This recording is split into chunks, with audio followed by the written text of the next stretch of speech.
Welcome guys to the third installment of the beginner series. In the last video, we discussed whatever you were seeing here on the chart, candlesticks, time frame, the price, as well as the time on the x-axis. Now let's discuss some drawing tools that will be helpful for you in your charting. Let's remove this watch list first and expand the chart here.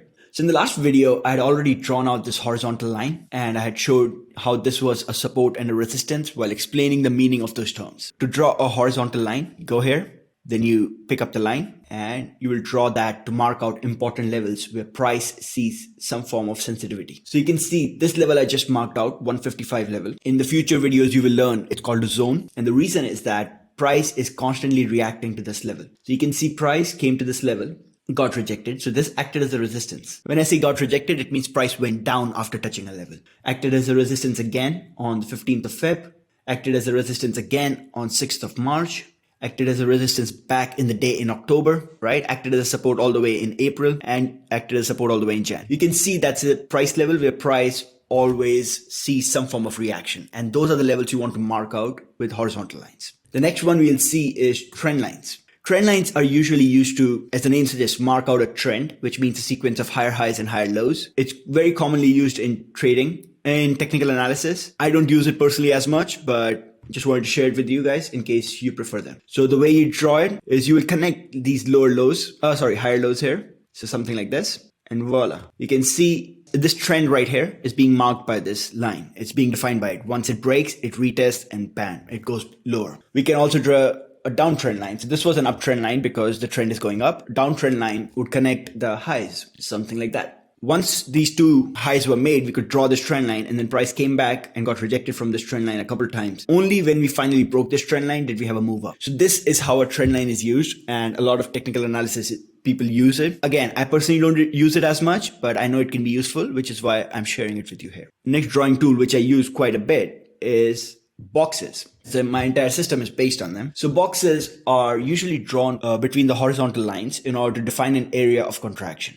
So something like this would be a box. It's just a sideways area of contraction. Now, if you don't understand why this is a box, let me draw the horizontal lines we had again. This area, and we had this area. So you can see price contracted in this region for a while before it expanded lower. If you want to make a bigger box, like something like this, I go into detail in the Price Action Pro tutorials about boxes and how to use them completely. So if you don't get this right now, don't worry about it. So this area, you can see from December 21 all the way to January of 2022, price in Apple did not really go anywhere. It just went into a sideways consolidation. And for this consolidation, we define it using boxes. So that's what the boxes are useful for. And once we break out of this consolidation, you can see price move directionally, and that's called an expansion. So those are the main drawing tools that we'll need in our journey. Now let's talk about some indicators. I know most of the guys come in trading thinking there's a magic indicator that will solve all their problems. That's usually not the case. I will share the indicators that I use and then you can see if that works for you or not. So the first one is moving average. So I use two kinds of moving averages. I use 9 and 50. The way you change the setting is you go here in the settings, go to input, and you will change the length. This one is 9, so it's perfect for me. The next one, I will change it to 50. And I will change the color to yellow. So now you have these moving averages, and what the moving average basically means, it just shows, it's a line showing the average price of the last 9 days in case of a 9-day moving average and 50 days in case of a 50-day moving average. Now, if you change it from daily to hourly charts, it will show you the average price of the last 9 hours rather than 9 days. Okay, so the moving average depends on the time frame you're trading it. So let's go back. So this is the indicator I use quite a bit. Obviously, there's a tutorial on it that will go in depth about it. But put simply, it just shows the average price of the last 9 days. If the average price of the last 50 days is rising, then you can assume that the stock is in a medium-term uptrend. Okay, that's how I use these moving averages. Only other indicator that I use is called Squeeze Pro. You can have it on your chart is this one. Now the settings here, the one that I have are a bit different just because I am blue-green colorblind. Like I have a difficulty figuring that out, which is why my settings are in the Gold Archives channel. I can point it out to. So this Gold Archives channel here, that will have my settings as well as all the other useful information from professors as well as captains for you to check out. These are my Squeeze Pro settings right here.